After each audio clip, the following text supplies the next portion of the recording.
Crystal eyes, colors of the sky, gray bushy beard, Santa's look alike, shine on your brothers on there, suffering, living joy, or in pain. Crystal eyes, colors of the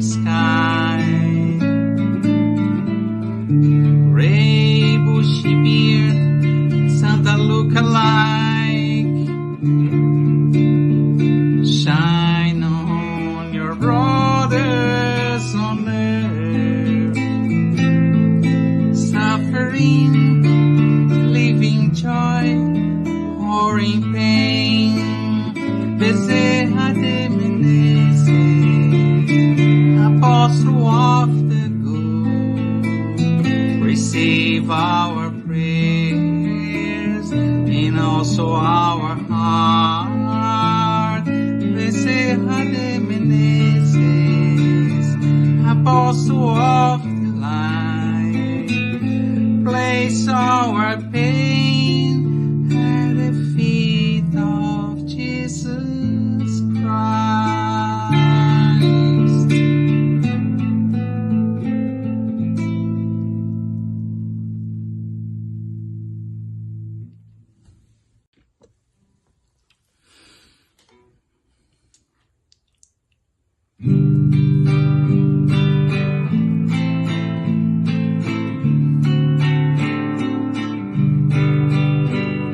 Source of love that radiates, warming up our cold night, support and comfort, cascades flow down the mountain, calling the children of earth with love in their heart, with love in their heart. My soul never loses hope, because your love always teaches me the solution lies in hard work. The solution lies in hard work. For my mother's harvest of wonderful blessings. Make you, small son, a good Christian. Make you, small son, a good Christian.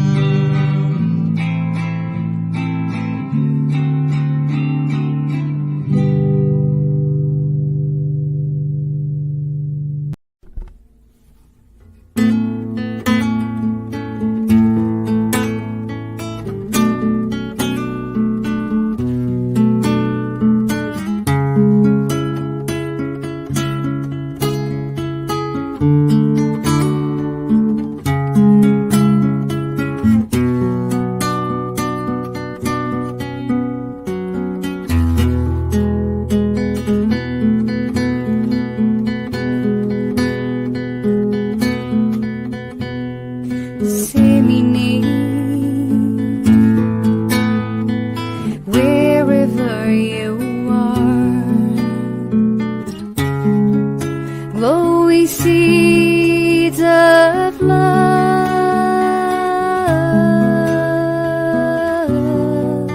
as our Master Jesus taught.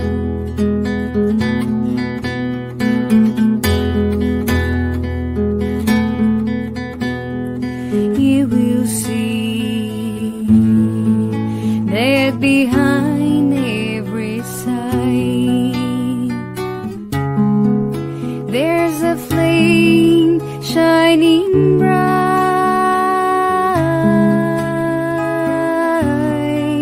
tiny spark created by God.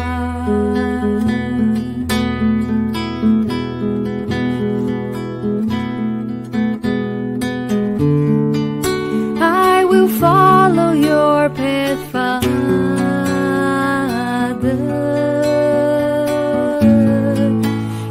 Nobody's alone in life, and the scars of my destiny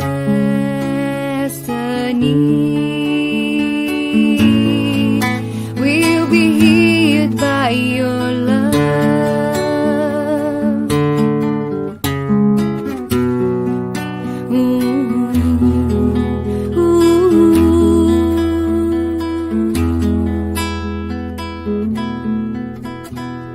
Disseminate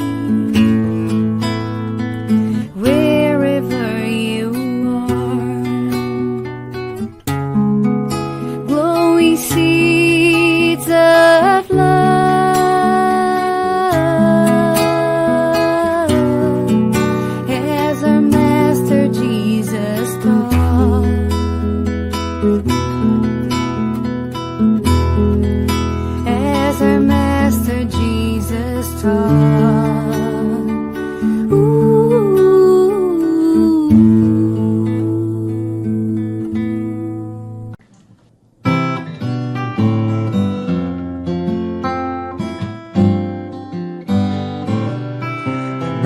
day, another flower, another minute past the hour.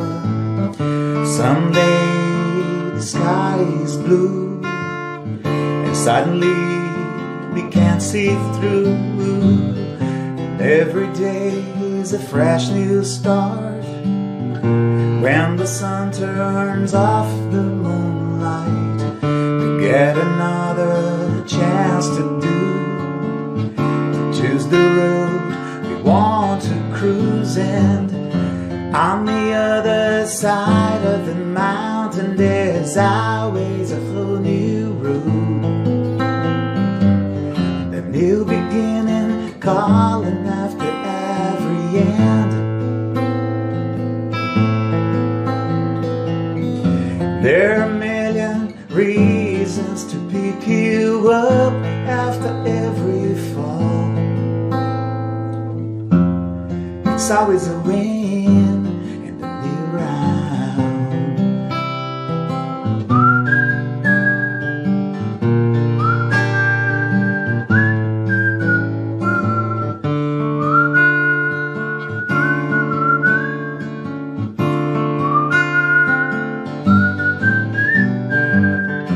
On the other side of the mountain, there's always a whole new road,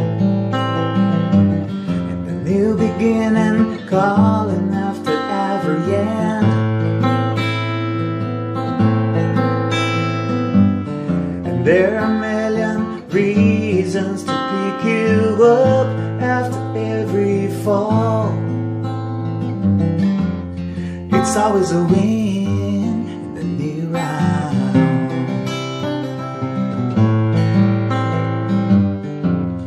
It's always a win in the new round.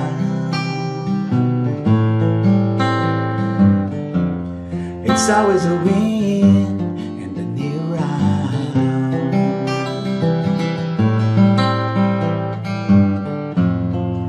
It's always a win in the new round.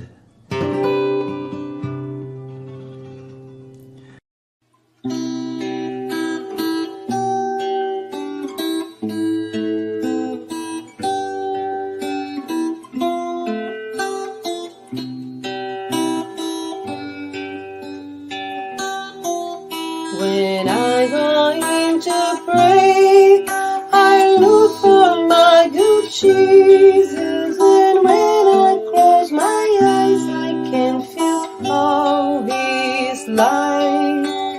I open my heart for all He has to say.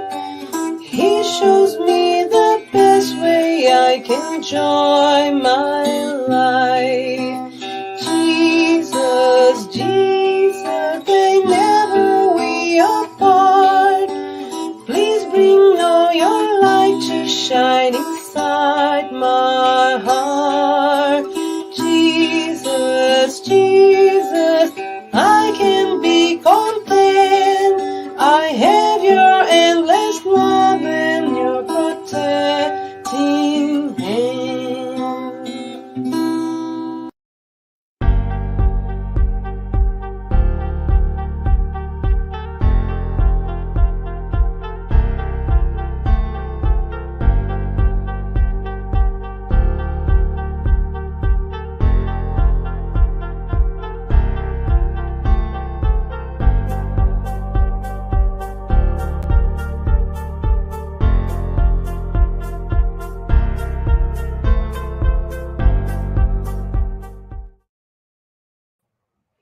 Hello, everyone. Welcome to our public meeting. We thank you everyone for joining us tonight. Before we start, we would like to share a couple of announcements. We ask you to turn off your phone notifications and find a quiet place during this time if possible. Our meeting will have a 30 minutes presentation followed by Q&A. Then, after the presentation, we will have a spiritual treatment with passes and magnetized water. So, We invite you to set aside a container with water to be magnetized. We would like to announce that our public meeting is being retransmitted today by Continental Conference Americas through their Facebook and will also be retransmitted every Wednesday at 8 p.m. East by Kardec Radio through their Facebook and YouTube. For those who want to learn more about Spiritism, Get to Know to Spiritism is a free and online course that happens every Saturday at 5:15 p.m. East. New class will be starting on fall. More information will be given soon, so stay tuned. And now I would like to invite our brother Rodrigo to make our opening prayer for us. Good evening, Marcel. Good evening, Rodrigo. How are you today? Good. Happy Valentine's Day. Happy Valentine's Day to you too. And by coincidence, is the topic of our talk tonight is about Valentine's Yeah. special, and Mm-hmm. people will be amazed by the talk for sure. So then I'm gonna invite everyone, if you wish, to close your eyes, elevate your thoughts to the spiritual friends, the mentors of this work, and to our Master Jesus for this great opportunity to be united in a digital platform where we can share experiences and learning from the moral teachings of our Master. We are also thankful for the presence of our guest speaker tonight, Anna from Alabama. We wish her the best talk and all the inspiration and intuition come from the spirits. Anna can deliver the message that we need, the message that will touch our hearts and making sense to us that we learn from today's talk, and then we can apply for our daily lives. Dear Master Jesus, protect all of us, protect the work of tonight, protect all those in need, those that are looking for a comfort, words of wisdom and hope. Thank you very much for this opportunity, and we ask your blessings to start the work. Please, Master, be with us today and always, and help us stay connected with you as much as possible. So be it.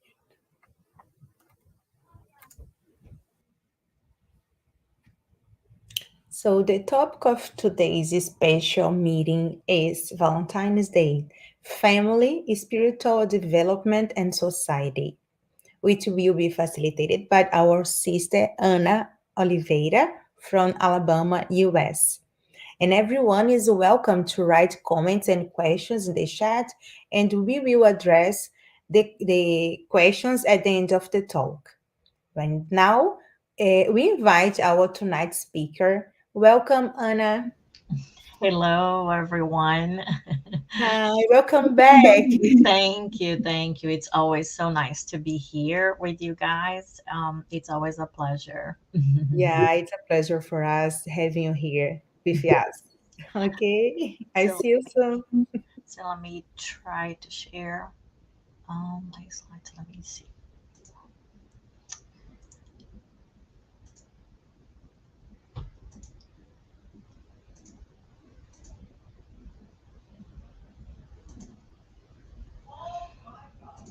Computer.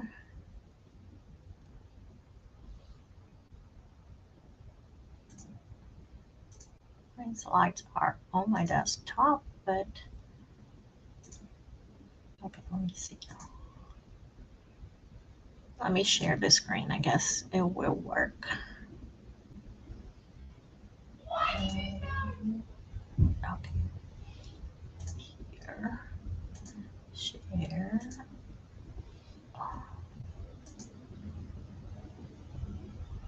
All right, can you all see the slides properly?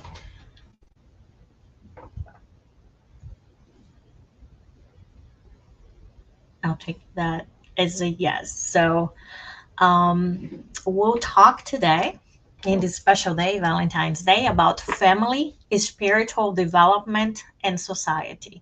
So this talk is based on this book by Divaldo Franco, The Medium, from the spirit Joanna de Angelis, called Family Constellation. So again, happy Valentine's Day. I even came, in red, trying to really spread the love, but it's always a pleasure to be here with the Canada group. It's an opportunity to be with friends, to exchange very good energy that this group has, and it's an opportunity also, since this is retransmitted, to have a little conversation too with our friends from Kardec Radio.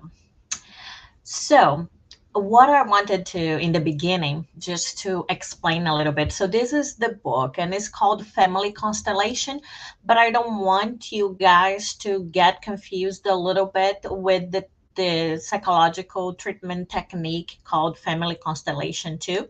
So, as what I understand from the book, is that, and we'll see this in the chapters we'll cover today, it's that Joanna de Angelis compared the family to a constellation, right? A collection of stars and planets that have, a harmony, right? They kind of orbit around each other, and they form this constellation, right? So they are all important and they have roles, and it's through their energy that they kind of keep them all together. So I think that's, in my interpretation, why the name of the book came.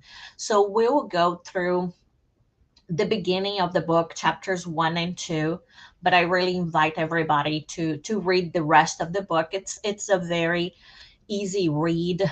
But today, since we're talking about Valentine's and it's a Valentine's Day, so usually talks about love and dating, right? And that goes into family, right? And we're gonna talk about the importance, right, with the Spiritist's view, the importance of family in society, but also for our spiritual evolution.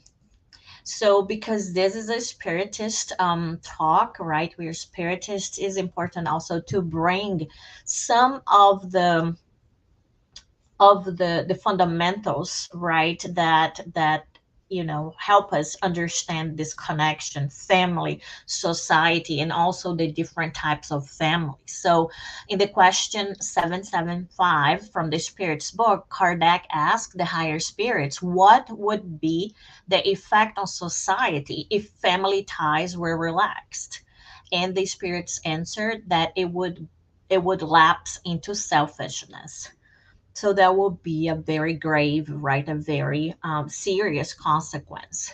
And in the Gospel according to Spiritism, in chapter 14, item 8, there is, Kardec tells us that there are two kinds of families. So families through spiritual ties and families through bodily ties. So in that chapter too, if you're interested in this very fascinating and very important topic, and also a topic that touches everybody's lives, that is family, I really invite you to read that chapter too, where it's more explained what that means. But we'll talk a little bit about that, spiritual ties, how these families come together.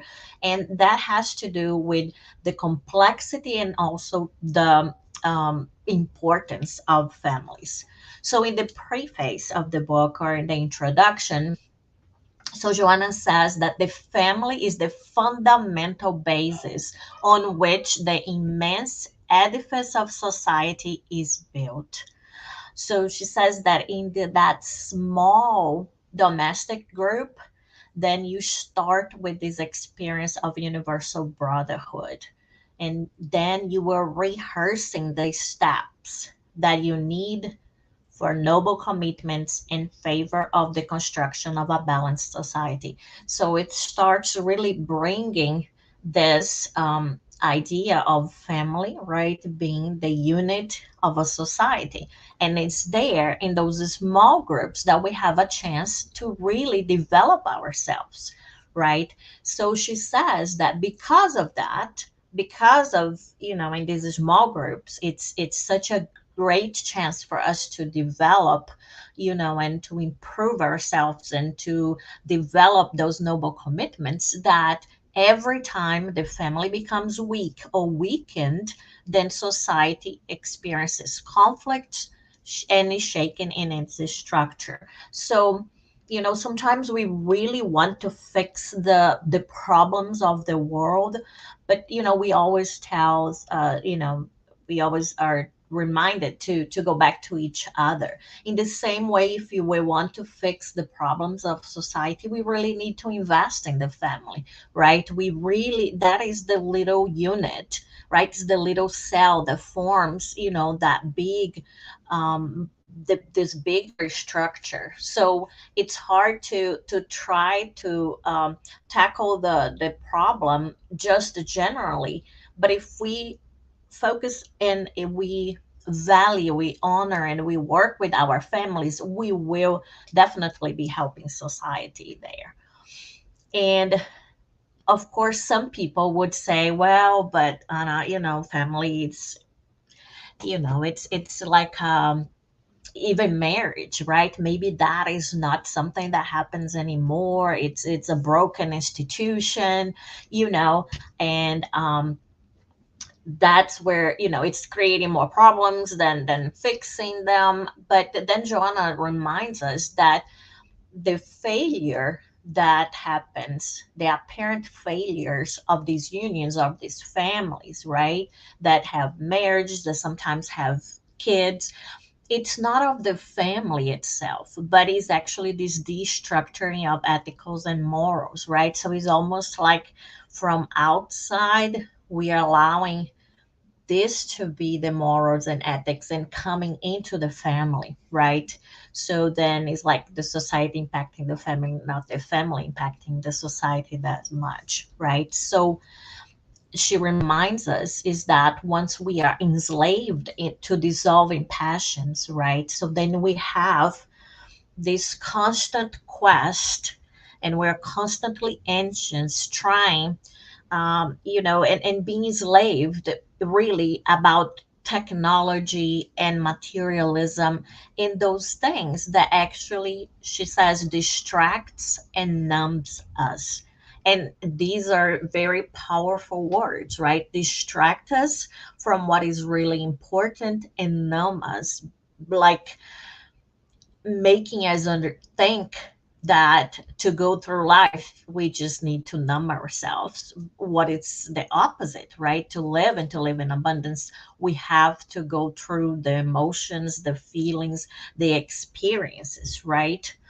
um it's very interesting because even in the preface she even talks about the bad influence that even sometimes religions has in that, right? Sometimes um she talks about, that, and she mentions that sometimes some specifically fundamentals of some religions that even now have been debunked by science, then they provide more room for materialism, because it centers people a lot in this, as the body, as the central and the reality of life, and through the only thing that can give us meaning, our body being the only thing, the only instrument that can give us an opportunity to enjoy pleasures.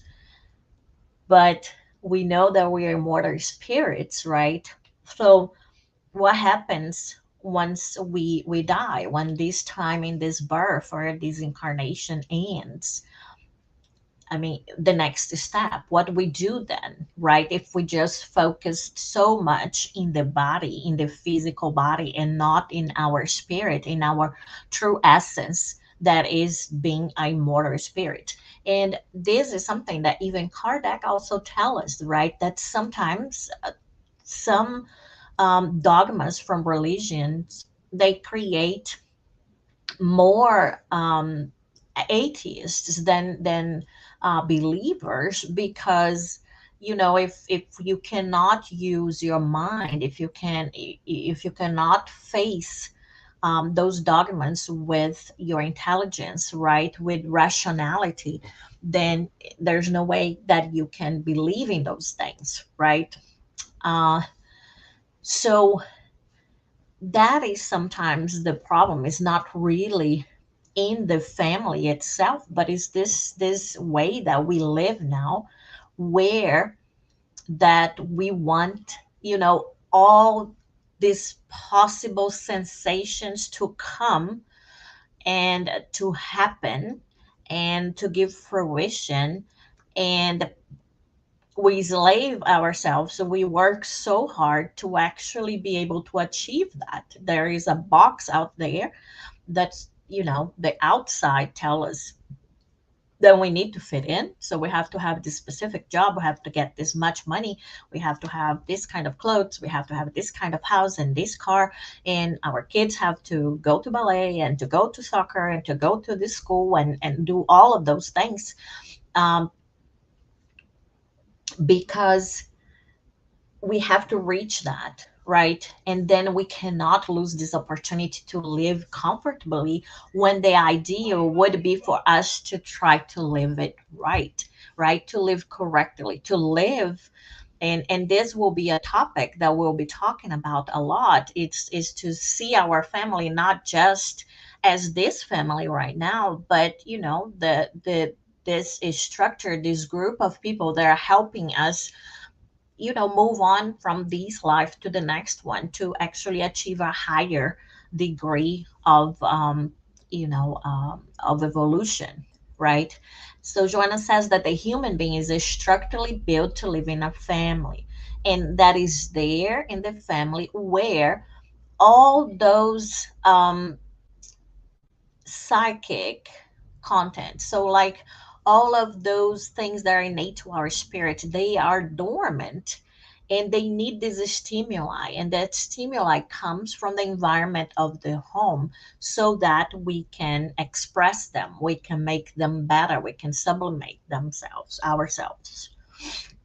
So this is like the little preface, some of the points that I picked up that I thought it was very interesting for us to start this conversation. So the first chapter is called The First Steps.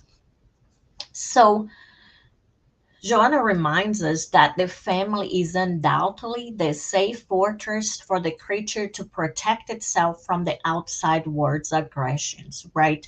So I know that also it might not be the safest place for everybody, but that's what it should, the ideal, right? So it should be that maybe at work I have a lot of stresses, that I, maybe I'm not that loved and everything, but once I get home, I should be able to look at these people around me. That would be the best, right? And the purpose of the family. If that doesn't happen, we're going to see why that doesn't happen sometimes. But I should come home and I should feel welcomed, I should feel safe, I should feel like I can count with those people, right? It should not be the same, as when we are, in school or when we are at work, right?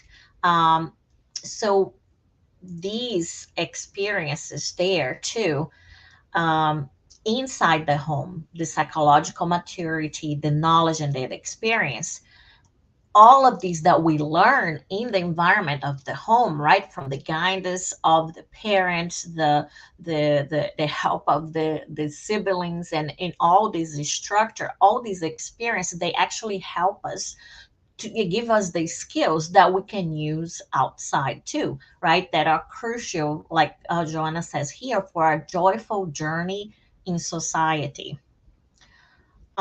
So a lot of the phrases here will have this, and especially chapter two, we'll be talking about family as a school, right? Something that we actually can learn and we can be trained, right? So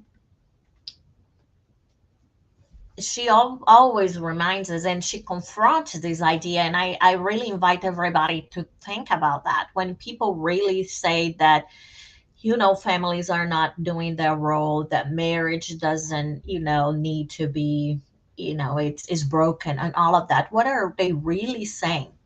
And what should we really take from that, right? But she says that sometimes the family is really scorned and ridiculed by this philosophical cynicism of the times, because it's looking for these insatiable pleasures. This is what it advertises and calls for.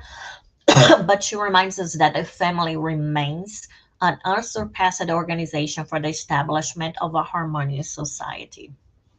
So again, um, some people, right, that do not have a healthy experience. So the family and the house, the home should be a safe place, should be a welcoming place, a loving place. But sometimes it's not like that.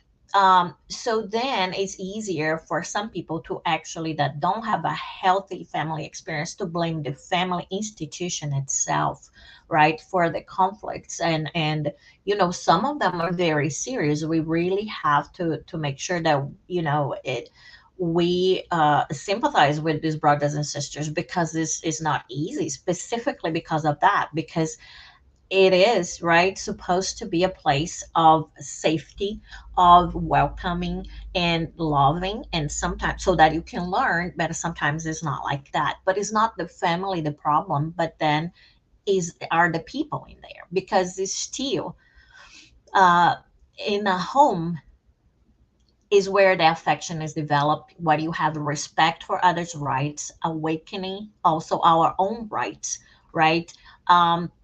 And if you have siblings, right, or cousins, you probably know exactly what Joanna is trying to say here, right? You have to negotiate sometimes your parents' attention, right? You have allowances, or, resources in the house and things like that, so all of these, the financials, the emotional, you need to, you have to have your place, right, in that group too. Okay, so I'm the oldest daughter, or I'm the youngest one, and everybody has their own um personalities and things like that, right? But so you have to respect others' rights too, right? Because your siblings, especially if they're older, they're not going to let you mess up with, they will remind you that everybody has rights and there's a structure there. So that is a very important place for you to practice all of this, right? And Joanna reminds us too that this family group, that sometimes some people can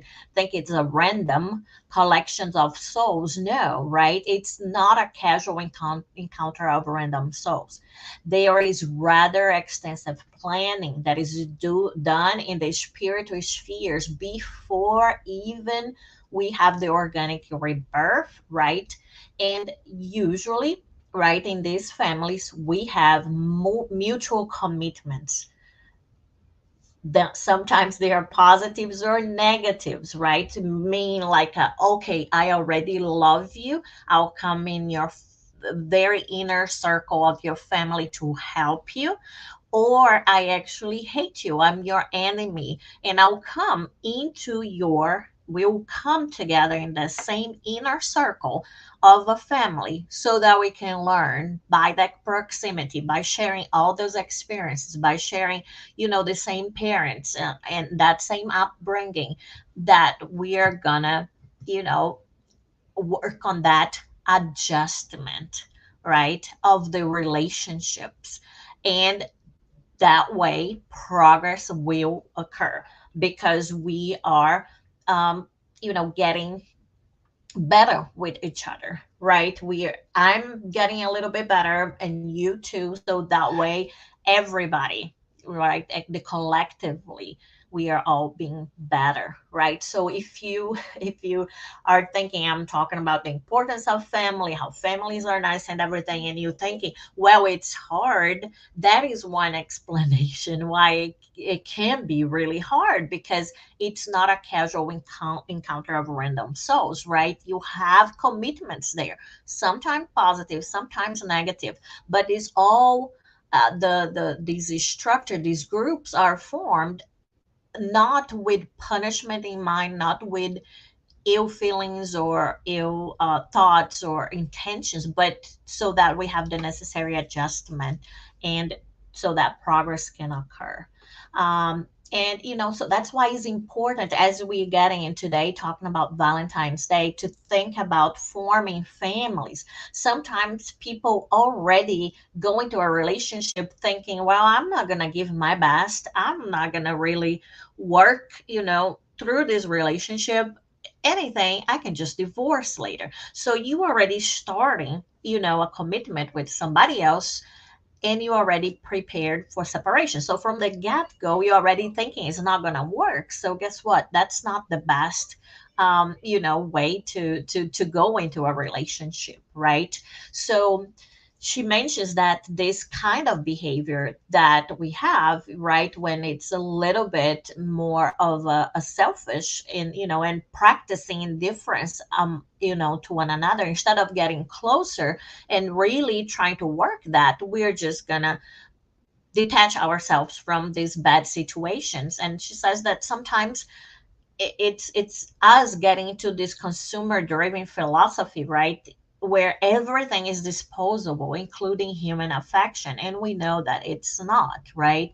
So, and then she reminds us that people even try to justify that by saying, well, it's to avoid suffering, so I'm not gonna be all in, because what if I get if I'm disappointed, so if this doesn't work, I don't want to be too much attached, so I'm going to avoid suffering. But that's not really the purpose of the family, and that's not really learning or doing anything, right? So she reminds us that dating is the first step in the affectionate path of mutual moral respect that will lead to a healthy and edifying home life, right? That in a turns help society. So that dating process needs to have a lot of this respect, and needs the work and the time and the effort that it deserves. So now it gets a little bit more about the this idea of the constellation. So Joanna says in the family constellation, right, of how everybody, it's either star or a planet, and everybody's connected. That dating, right, that stage, this today, that you have the butterflies, that you fought so much for a reservation at the restaurant, that you bought flowers and chocolate and all of those things. Hopefully you do that other days of the week too, and the year, not just today. But she says that that is the bedrock, right, for the establishment of the home, which resists all of daily life's trials, right? So this is what you trying to do. You're trying to have this relationship where you're still you, the other person is still them, but together we are stronger, and we can learn and we can help each other to resist to all these daily life trials.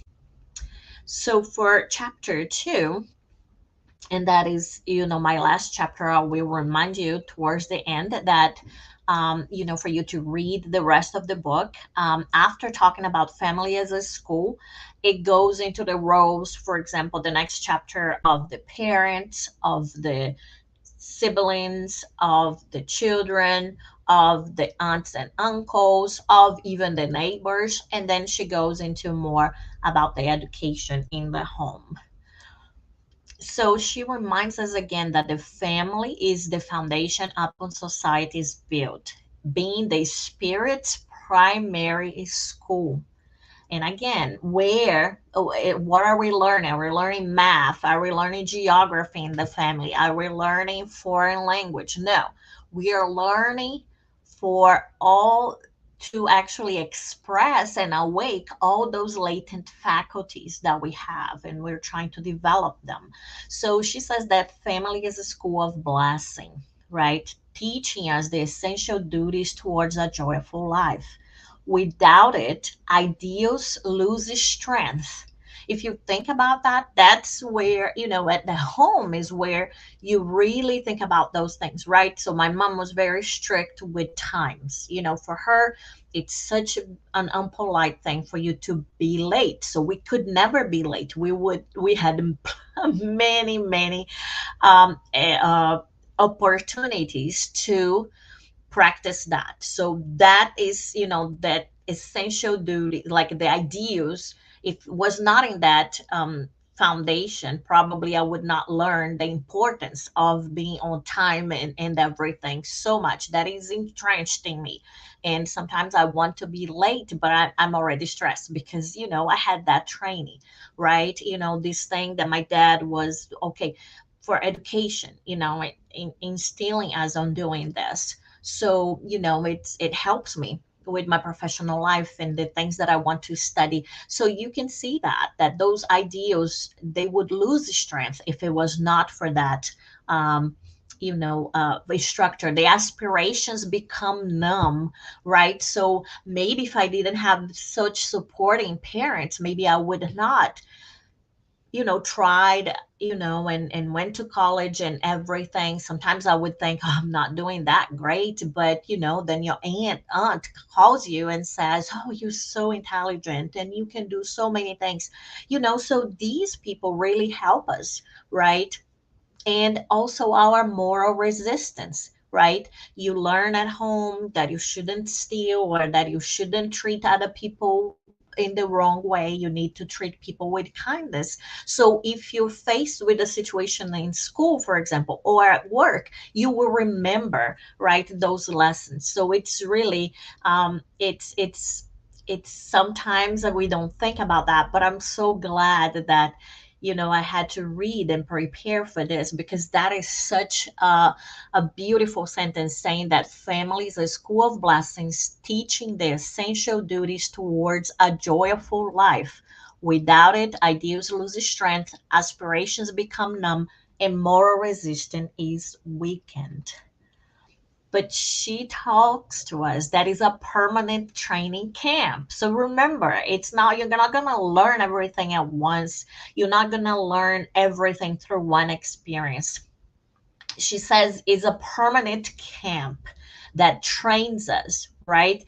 And she's saying where feelings and emotions are steered. And can we really relate to that, right?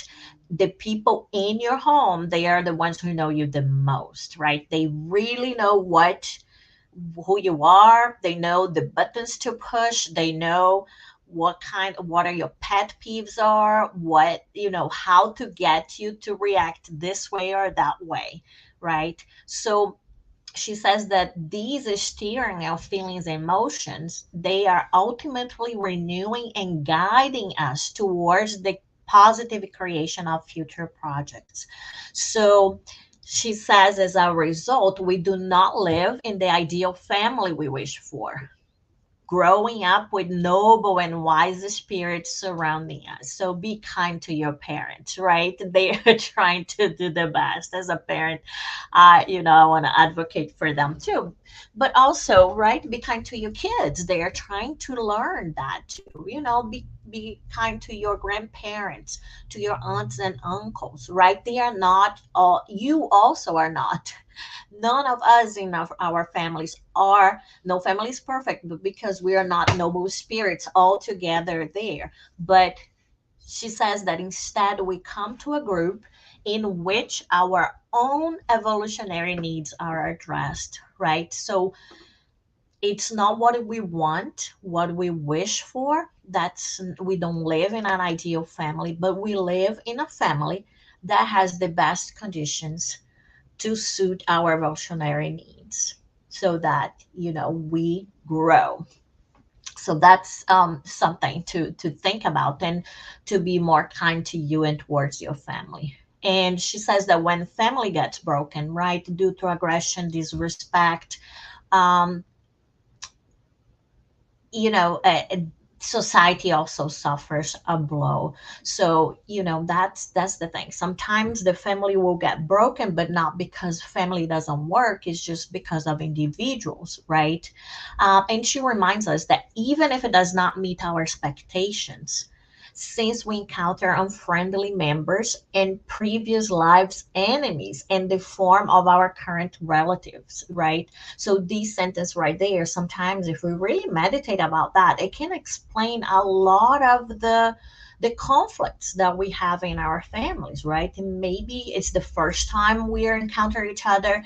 Maybe we're so different. Maybe we actually have been in opposite sides of issues and serious matters. And now we're together in that family. So, you know, sometimes it will not meet our expectations of if we have a romanticized idea of family, if we do not really study spiritism and know how these family groups are formed, so that, and what is the purpose of that, right? So she says that even if it doesn't meet our expectations, the home nonetheless is the place for practicing the existential philosophy that is necessary for leading a balanced and harmonized life.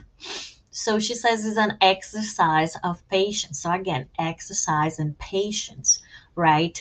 She says in the home is where the members know one another and where masking one's inner flaws become difficult, right? Sometimes you can really fake it at work. You can really portray to be a person that you are not, but you're not gonna be able to do that so easily to your kids, for example, or to your parents, right? Maybe you can trick your friends, but your parents, they know you better, right? They've known you from good and bad situations for a long time. They have time to observe you, so they can see those differences. So, you know, she says that because we know one another, right, because of this proximity, this intimacy, those imperfections that we have, they are lapidated. So they are polished through continuous friction, right? So um, the friction in the family should not be seen as something that it's negative. It's through this conflict that we actually work things out, right? But of course, we're talking about frictions and conflicts and things like that. We're not talking about violence, abuse, and those things. They are not acceptable. And she even says that these a lapidation process, or this polishing process, ought not to lead to indifference, hate, jealousy, or revolt. That's not the purpose, right? So we have to work through that, but coming in a positive way. So she says that those individuals, because it might be that for some of us, unfortunately, as we're meditating and reflecting about our families, we're thinking about this individual that maybe is aggressive or is cynical, right? That it's always creating problems, that it's so exhausting because there's always war going on. But she's reminds us that that person is sick in the soul, right, and needs guidance and even more patience. But of course, we need to make sure that we are safe. So the family constellation, she says, that reminds us, like in the universe, where you have bigger planets, small planets, stars, and then you have a planet and you have a satellite and an asteroids. And she compares the parents being the largest stars because they have more mass, they have more gravitational pull, right? So they bring the children kind of by magnetic force, around them. And then the children will be the smaller planets that will be orbiting around them. But that is so important of the family because those children, right, as they are growing, they in a similar fashion, they will also be satellites that then they will attract other planets and stars around them. And right, they will have their kids and everything. So they will be also creating, other parts of this constellation. And she says, it reminds us that in the nature, everything is in harmony, right? So the stars are there, bound together, they orbit in this specific way. They're not hitting each other, right? They are in this perfectly balanced, in this equilibrium, by these cosmic laws. But in the family, because we have feelings and we have different emotions and we have different experience and different backgrounds and different moral levels, that is different.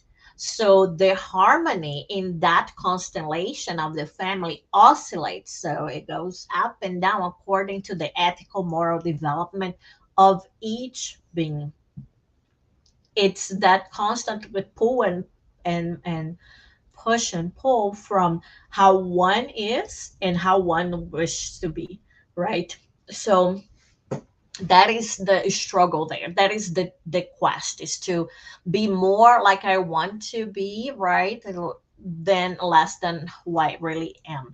But because we're different, then the harmony, it depends on the family. But she says that no matter how much the family is attacked by modern parameters, the family will never be defeated as an institution, because the heart's love is expressing greater power inside the home, being the nucleus of its formation for the future expansion towards the colossal human collective.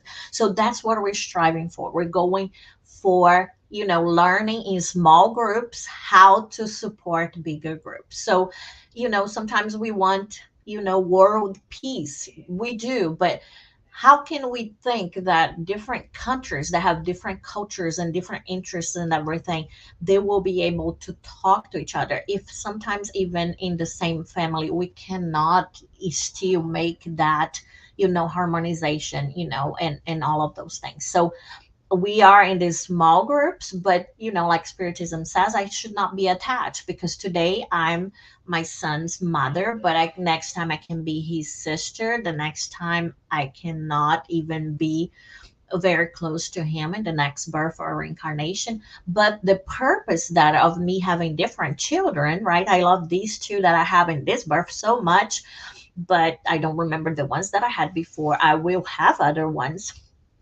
is so that I can learn to love more than one or two people, right? That I can really have this idea of human collective, or um, um, a spiritual universal family, right? So the family is the nucleus of a spiritual formation, calling for understanding of relationships which can lead to successful future partnerships.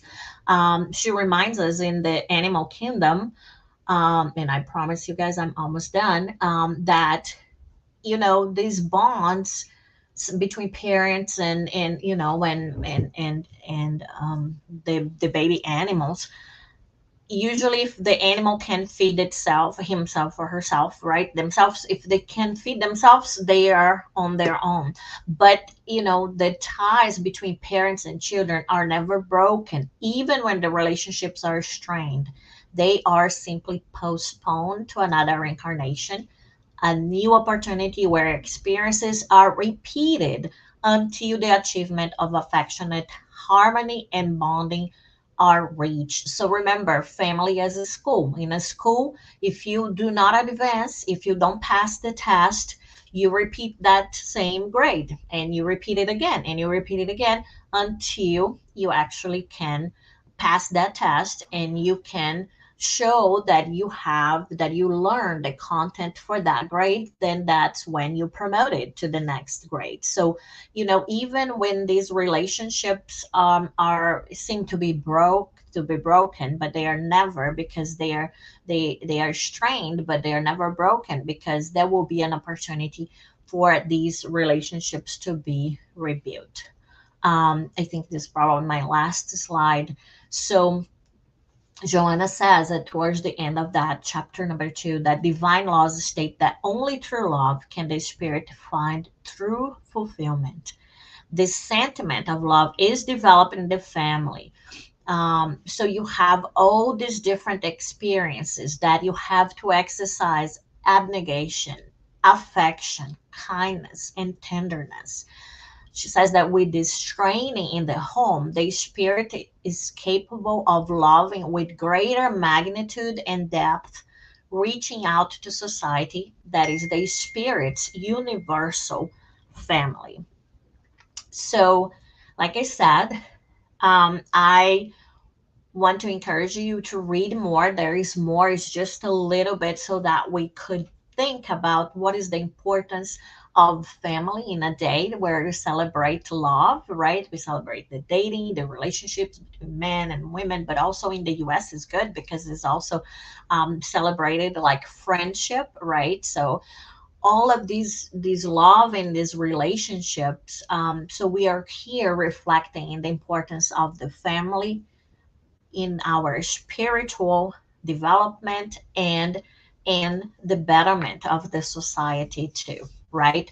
So again, remember, what will be the effect on society if the family ties were relaxed according to what the spirits told Kardec, is that it would lapse into selfishness. And selfishness, it doesn't mean progress. It actually, doesn't mean progress. So we need to honor more our families, understand more, and try to really use this opportunity, this structure that we have to develop ourselves and also to develop society in that way.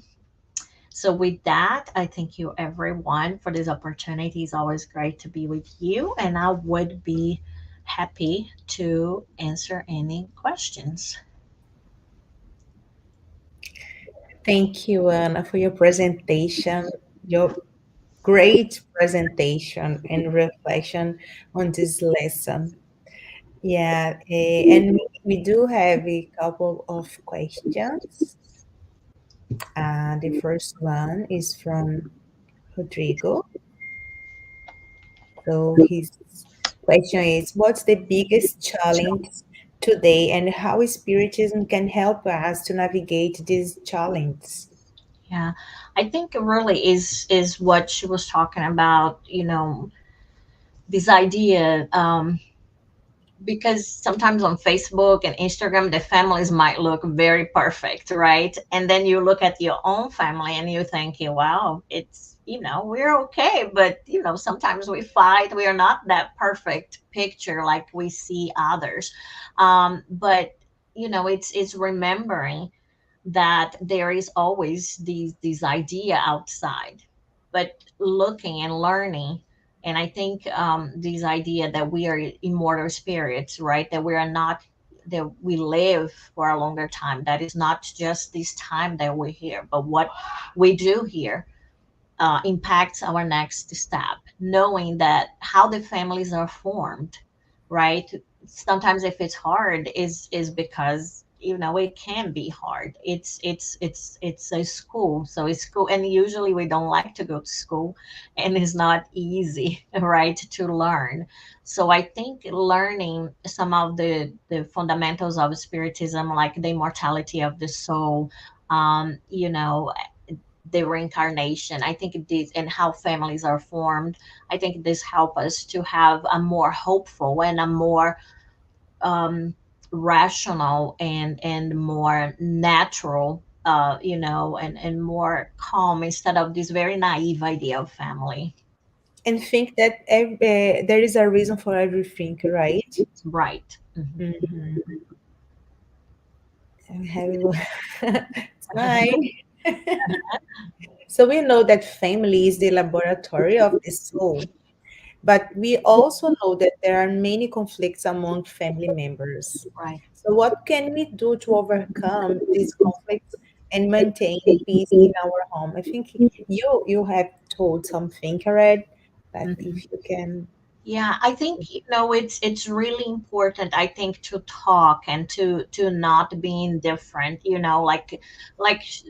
this book, it's talking about that sometimes we're so distracted, so that we are always distracted or numb. So trying not to be in that way. I know the parents have to work, but spending time with the kids. I know that kids sometimes don't like to spend time with the parents. They are also distracted with that. But I think if we have time to spend with each other, to learn about these emotions, to know about each other, so that we are making those bonds and preparing ourselves to learn how to do these things outside. I think Mhm. the gospel at home is a good practice, that can bring the family together. So Mhm. the parents, right, to pray for your kids too, right, is we do believe in the power of prayer. It's not that it's going to solve everything, we still have to do our part, but it will help with this environment, right? So it would be a way to spiritually help your environment of your house to be more of that safe space too, because if Mhm. we're coming from outside, we have all these thoughts, we have problems and everything. So if we have time to take care of ourselves and really focus that, sometimes there are financial problems, physical problems, health problems, and all these other things, but we are immortal spirits, right? And we're here to learn. Like you said, there's a reason for everything, and the reason is never to punish us, but it's actually to Mhm. help us to overcome those things. And even if we look back at the things that we already had to overcome to be here today, right, we can see how actually we can do better things, we can overcome things, but sometimes when we are inserted in that problem, we just think, oh, I cannot do it, right? But Mhm. if we look very rational, we had problems before and we were able to overcome them. Yeah, true. And the last question is from Paulo. He asking, according to your explanation, the family is the most important cell that teaches us the values we need to fulfill God's law. Yeah, yeah. So it's easier to learn in the family than to learn in a bigger group. It's almost like in school. Sometimes we do this small groups so people can talk more. You can have more time. Mhm. It's like that. So and because of the unique experiences, right, with the family, hopefully there is some love and support there, but it will have conflicts, but that is kind of a hopefully is a safe space for us to learn. And that's where we learn those morals too, right? It's where we learn to respect each other, right? We have some discipline, like sometimes some chores, the importance of work, all of these things that can help us prepare us for society, right? My mom always used to say, well, you don't work, but your work is school, right? So if I could show that I can manage my little homework and my Mhm. schoolwork, then Mhm. hopefully I can also hold a job later and things like that, right? So these little things that we learn, um, it's usually in the family, right? The religious education also comes Yeah, from. and we know that the world doesn't teach us with so much love as family does. Exactly, exactly, right? We learn either from pain or through love, right? So usually Yeah, family, it's more through love, but one way or the other we'll learn. But the family is it's our first opportunity, and that really is small, group that we can learn a lot about ourselves and others, so that we can be, um, better in society too. yeah, true. And Rodrigo is giving you a compliment Okay, about the the reflection, and I'm giving mine compliment too. thank you. Was yeah, it was really really good to clarify lots of things about family, and so yeah, it was really really good. Thank you so much, Anna. It's always great to be with you guys. Okay, you will always be welcome here. And thank you for your participation in the chat. We will now move to the preparation for tonight's spiritual treatment. Passes is the transfusion of spiritual energy with the goal of assisting with our physical, emotional, and mental balance. Passes help us to restore a state of harmony and peace by replacing negative energy with healthy and positive energy. In order to receive the best benefits from passes, please follow the audio instructions or remain in prayer. You may close your eyes to help with mentalization. During the pass, the water you set aside will also absorb the spiritual energy that your family and you can benefit from. We will now make a prayer in preparation for the pass, which will be our closing prayer as well. So now I invite everyone to close our eyes if you feel comfortable with this. Elevate our thought. Dear Lord, we thank you for this blessed night and for everything we learned during this tonight's talk. May we can practice your teachings and not sin by thought, not by actions. Be a better family member. Follow your steps. May we always pray and watch ourselves to stay in the good and to improve ourselves every day.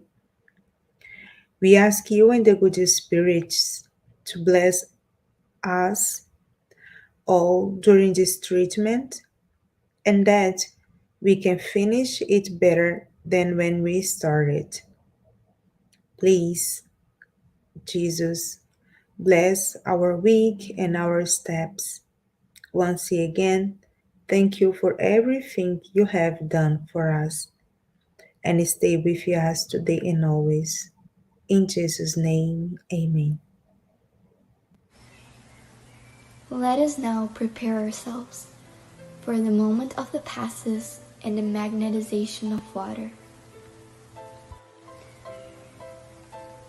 Let's now calm our hearts, breathing in and out.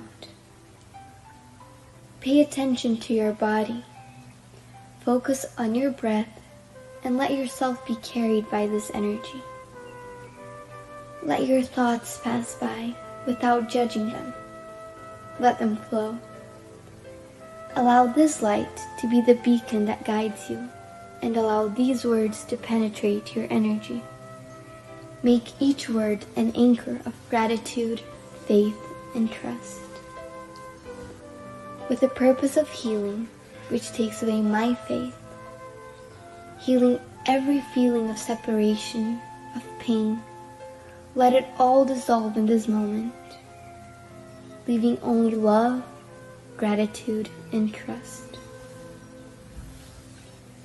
We ask God for the presence of our guardian angel and the friendly spirits who welcome us into this enlightened environment of our Spiritist Center. We open our plexus of love and forgiveness by mentalizing a light surrounding our hearts.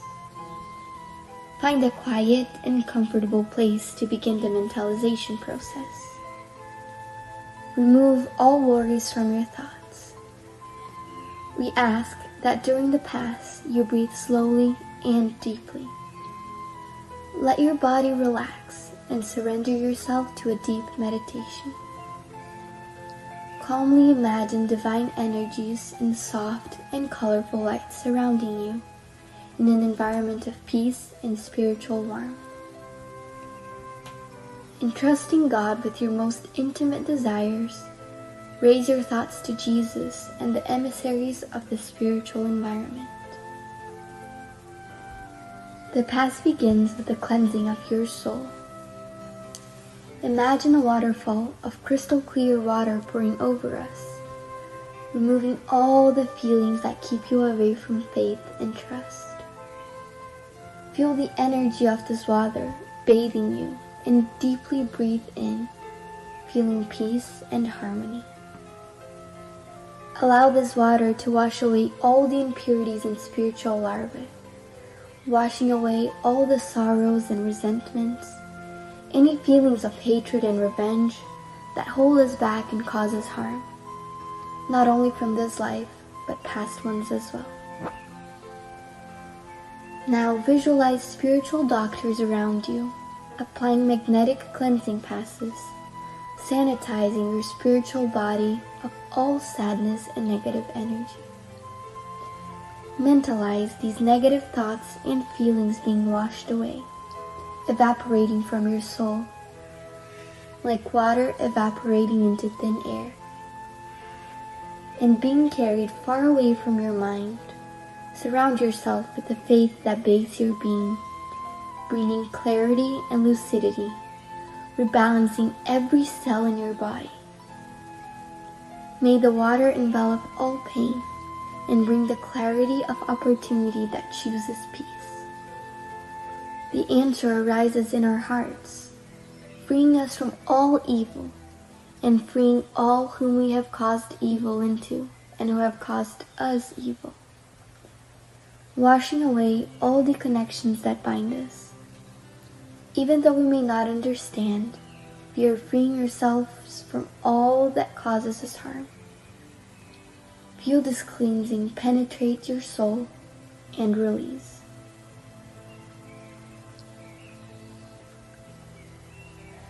Now that we are spiritually cleansed, imagine yourself surrounded by the light of love from the hands of Jesus. At this moment, sing words of faith and gratitude, being faithful to the light that exists in me, planted by the zealous Father. Imagine the sunlight that surrounds and enraptures, freeing us from the chains of everything that holds us down, strengthening your faith. Allow yourself to trust in this light, surrender to it, involved in pleasant feelings and feeling relieved to receive the strengthening lights. Mentalize your spiritual mentors now applying divine light for the strengthening of your mind and your emotions, leaving you feeling emotionally revitalized. Let us now mentalize the magnetization of this water. May we mentalize all the friendly spirits, magnetizing this water and filling it with everything that our bodies, minds, and soul need, so that it may be of help to us when we drink it after the pass. Thank you, God. Thank you for joining us tonight. We will be back next Tuesday here on Spiritism Canada and Continental Conference Americas at 8 p.m. East, and next Wednesday on Kardec Radio at 8 p.m. East. And please don't forget to follow us on Instagram, Facebook, and YouTube from the Spiritism Canada and the Spiritist group Path of the Light. Have a good night.